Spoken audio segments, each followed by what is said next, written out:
para kay Rat. Ni Pat V. Villaperte.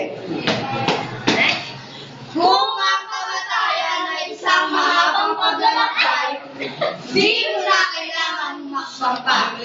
Sapagkat simula ay pinatay ka na nang matitigas sa batong naraan mo.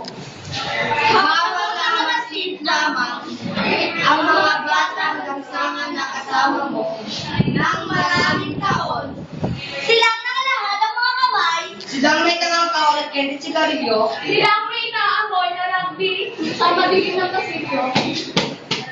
sa pagitan ng maraming paghapang at pagtakbo, bunga ng maraming wag at bawal dito. Sa mga oras na nais mong itanong sa Diyos, ang maraming bakit at paano, ay nananatili kang mapagkumbaba at tanggaping ika'y tao. At tanggapin ang uri ng buhay na Pinasnan mo. Buhay na di mo matanggihan. Dahil buhay na di mo pinilitan ng lakot. Buhay na di mo matanggihan dahil nasa mga palad mo. Ang tagsang-ayon, ang pagtango, At pagtanggap, bilang bagong ama. Yun ang mga